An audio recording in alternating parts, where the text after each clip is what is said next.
கிறிஸ்துவுக்குள் அன்பானவர்களே, வாரம் ஒரு சாட்சி நிகழ்ச்சியின் மூலமாக திரும்பவுமாக இந்த வாரத்தில் உங்களை சந்திப்பதில் நாங்கள் மிகவும் மகிழ்ச்சி அடைகிறோம்.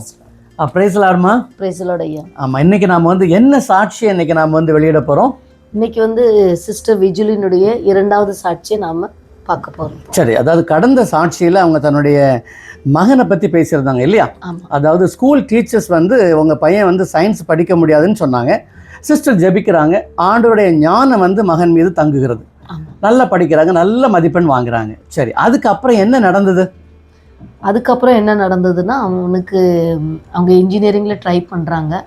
அதே சமயம் கோவிட் வந்துடுது. சரி. ஸோ கோவிட் பீரியட் வந்த உடனே அவங்களால ஒருவேளை நமக்கு இந்த அட்மிஷன் 1 வருஷம் கழித்து நம்ம எடுக்கலாமா அப்படின்ட்டு அவங்க டிசைட் பண்ணுறாங்க.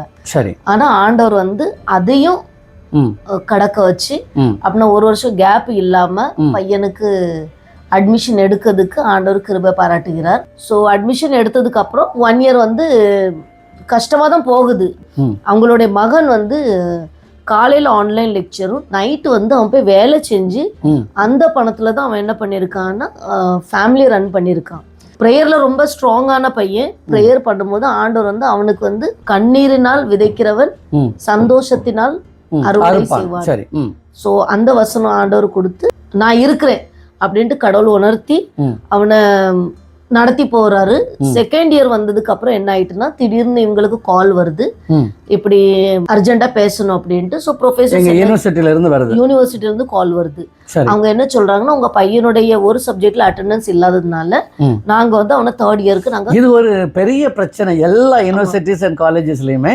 ஆமாம், அட்டெண்டன்ஸ் இல்லைன்னு சொன்னால் பிள்ளைங்களை பரீட்சை எழுத விட மாட்டாங்க. ஃபர்ஸ்ட் கால் பண்ண சொல்லியிருக்காங்க. அதுக்கப்புறம் அவங்க எல்லாருமே சேர்ந்து இந்த சப்ஜெக்ட்ல அவனுக்கு லெஸ் அட்டெண்டன்ஸ் இருக்கிறதுனால உங்க பையனை நாங்கள் 3rd இயர்ல அனுப்ப முடியாது அப்படின்ட்டு. அப்போ பயங்கர பாரத்தோட ஜெபிக்கிறாங்க, ஏசப்பா ஏதாவது பண்ணுங்க அப்படின்ட்டு. அப்படின்னா அவங்களுக்கு கடவுள் உணர்த்துறது என்னன்னா, நீங்க ப்ரொஃபசர்ஸ்க்கு கால் பண்ணுங்க. அப்போ கால் எப்படி பண்ணுவாங்க? ஏன்னா இவங்க அவ்வளோ எஜுகேட்டட் கிடையாது. ஸோ அவங்க அப்படியே ஜெபம் பண்றாங்க. சரி, ஆண்டவரே நான் படிச்சவ கிடையாது, ஆனா நான் பேச போறது ரொம்ப அதிகமான படிச்சவங்க கிட்ட நான் பேசணும். அதனால நீங்க எனக்கு ஞானத்தையும் தாங்க, அவங்க மனசுல நீங்க பேசுங்க அப்படின்ட்டு. சரி. ஸோ அதுக்கப்புறம் அவங்க அப்ரோச் பண்றாங்க. ஃபோன் பண்ண உடனே சரி, ஒரு வாய்ப்பு தர்றோம் உங்க குழந்தைக்கு, நீங்க அவனை நல்லா ப்ரிப்பேர் பண்ணி ஒருவேளை அவன் இதுல நல்லா ஸ்கோர் பண்ணிட்டான், சரி, நாங்க அவனை 3rd இயர்ல நாங்க எடுத்துக்கிடுவோம் அப்படின்ட்டு. ஸோ ஆனாலும் அவங்க என்ன சொல்லியிருக்காங்க, ஒரு நாள் எங்களுக்கு டைம் வேணும், ப்ரொஃபசர்ஸ் கூட நாங்கள் டிஸ்கஸ் பண்ணிக்கிடுறோம் அப்படின்ட்டு. சரி. ஸோ டிஸ்கஸ் பண்ணதில் அவங்க ஓகே சொல்லிட்டாங்க. So online live exam conduct பண்ணியிருக்காங்க. சரி. இன்னும் பையன் இருக்கணும் சொல்லியிருக்கான், நான் இந்த பாடம் அட்டன் பண்ணாட்டும் நான் படிச்சிருக்கேன் அப்படின்னு. சரி. ஸோ அதை எப்படி ப்ரூஃப் பண்ண முடியும்? ஸோ இந்த எக்ஸாமில் அவன் கொடுத்ததுக்கு அப்புறம் அவனுக்கு பர்சன்டேஜ் 90%. இதன் மூலமாக அவனுக்கு 3rd இயர் அவன் கண்டினியூ பண்ணதுக்கு வாய்ப்பு கிடைச்சிட்டு. சரி, இப்போ சாட்சியை சகோதரி ஹிந்தியில தான் சொல்லியிருக்கிறாங்க. கடந்த சாட்சியில நாங்கள் தமிழில் உங்களுக்கு விளக்கம் கொடுக்கல. ஆனால் இன்றைக்கு நீங்கள் இந்த சாட்சியை நீங்கள் கடைசி வரை பாருங்க, கர்த்தர் உங்களை ஆசீர்வதிப்பார். எங்கே நாம் சாட்சியை கேட்கலாமா?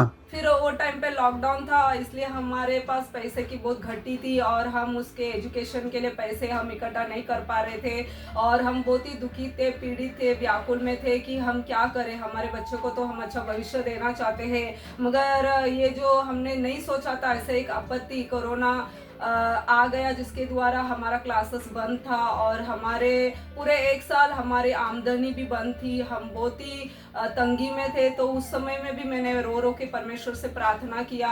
हमने सोचा कि 1 साल उसका डिले करेंगे, फिर नेक्स्ट ईयर उसको एडमिशन लेंगे, ऐसा सोचा था।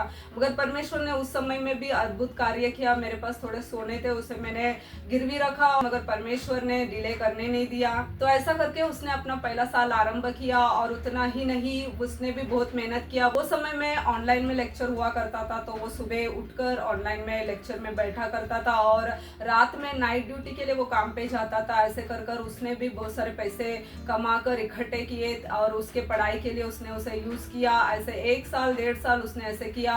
तो उसने भी बहुत सारे दिक्कतों का सामना किया, क्योंकि रात भर उसे काम करना पड़ता था और सुबह लेक्चर में बैठना पड़ता था।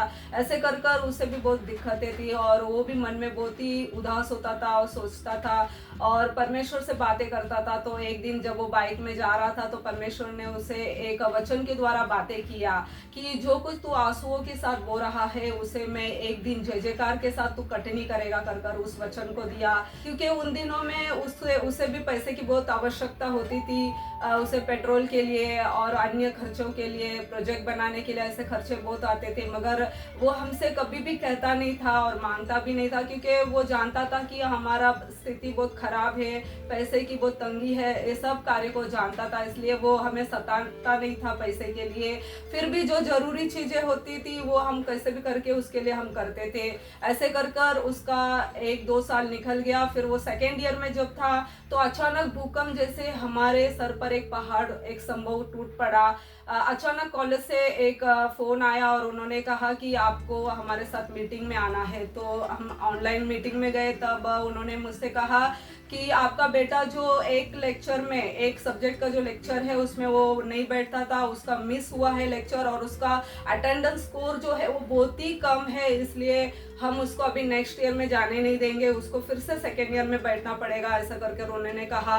ऐसा लगा मानो पहाड़ मेरे सर पर टूट पड़ा, क्योंकि वो समय में हम कैसे कैसे करके पैसे का इंतज़ाम कर कर उसे सिखा रहे थे, पढ़ा रहे थे, और फिर से उसे फेल कराएंगे तो फिर से 1 वर्ष का पढ़ाई का खर्चा, और उतना भी नहीं वो उसके स्टडीज़ के लिए भी एक रुकावट बन सकती है। ऐसे कर कर मैं बहुत ही व्याकुल थी और मैंने उनको समझाया, बताया कि उस समय नेटवर्क का बहुत इशू रहता था, इस वजह से वो शायद बैठ नहीं पाया। आप उसे प्लीज़ माफ़ कीजिए और आप उसे प्लीज़ उसे फेल मत कीजिए, नेक्स्ट ईयर में उसे जाने दीजिए। मैंने बहुत ही रिक्वेस्ट किया मगर वो सुनने के लिए तैयार नहीं थे। फिर मैंने परमेश्वर से बहुत रो कर मैंने प्रार्थना किया और मैंने एक फैसला लिया कि मैं उस सब्जेक्ट की जो टीचर है उनसे मैं बातें करूंगी। कर मैंने एक फैसला लिया। उस समय मैंने उस टीचर को कॉल किया और मैंने परमेश्वर से कहा कि मेरे अंदर तो कोई भी बुद्धि नहीं है, बड़े बड़े पढ़े लिखे ज्ञानवान के सामने बात करने के लिए भी मेरी योग्यता नहीं है, परंतु तू परमेश्वर पवित्र आत्मा तेरे सामर्थ भरा हुआ बातों को, वचनों को मेरे मुंह के द्वारा तू बातें कर परमेश्वर, जिसके द्वारा परमेश्वर आप उनके हृदय में कार्य कीजिए। कर मैंने प्रार्थना कर उनसे बातें की और पता नहीं पवित्र आत्मा ने मेरे बातों के द्वारा ऐसे ऐसे कार्य किया, ऐसे ऐसे बातों को बुलवाया कि मैं बोलते गई, और जैसे ही उन्होंने सुना तो उनको भी दया आया और उन्होंने कहा ठीक है हम उसको एक चांस देंगे। फिर मैं सभी से मिलकर मीटिंग कर एक बात करती हूँ, फिर आपको मैं बताती हूँ कर उन्होंने कहा। फिर अगला दिन उन्होंने कहा कि हम उसका एक टेस्ट लेंगे, एक एग्ज़ाम लेंगे ऑनलाइन में, लाइव में। अगर वो अच्छा करता है, उसका अच्छा परसेंटेज मार्क्स आता है तो हम उसको पास करेंगे, नहीं तो हम उसको फेल करेंगे। तो मेरा बेटा भी पहले ही टीचर से कहा था कि टीचर भले ही मेरा लेक्चर मिस हुआ है, परंतु मैंने यूट्यूब में उसे देखा है, पढ़ा है और उस बारे में, उस सब्जेक्ट के बारे में मुझे अच्छा नॉलेज है, मुझे सब कुछ आता है कर एक बार उसने कहा था।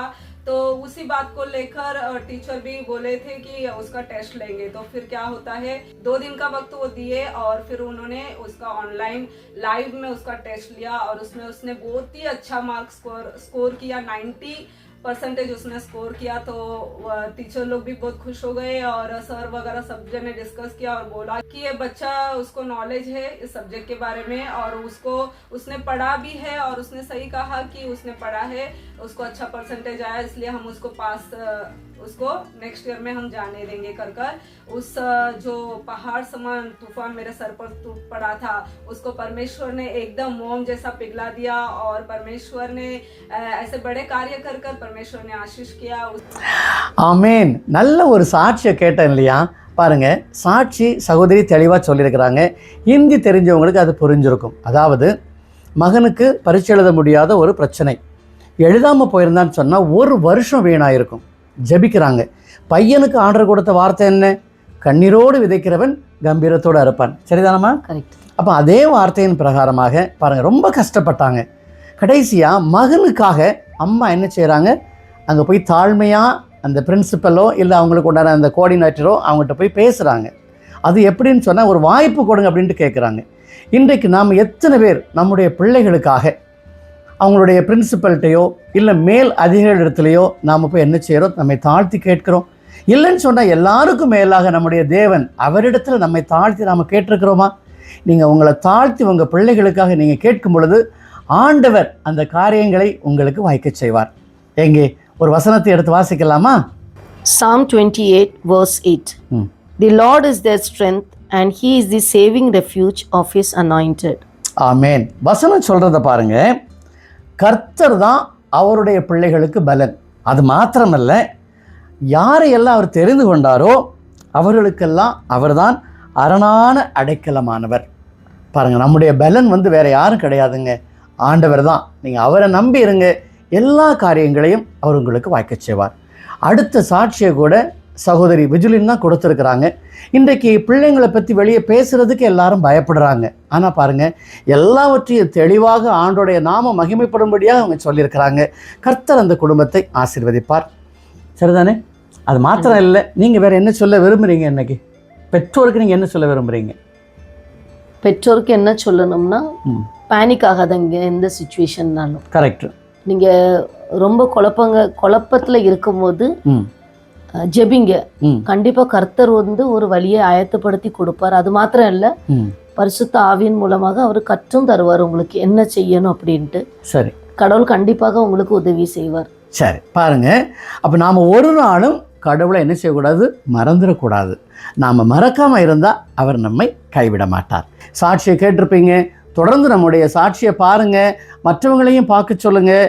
கர்த்தர் உங்களை ஆசீர்வதிப்பார். இன்றைக்கு நம்மோடு சாட்சியை பகிர்ந்து கொண்ட அன்பு சகோதரியையும் அவரது குடும்பத்தையும் அவர்கள் செய்து வருகின்ற ஊழியத்தையும் பார்த்து கொண்டிருக்கின்ற உங்கள் யாவரையும் தேவன் ஆசீர்வதிக்கும்படியாக ஜெபிக்கிறேன். திரும்பவுமாக அடுத்த வாரத்தில் இன்னொரு புதிய சாட்சியோடு உங்களை சந்திக்கும் வரை கர்த்தர் தாமே உங்களை ஆசீர்வதித்து பாதுகாத்து வழிநடத்துவாராக. ஆமேன்.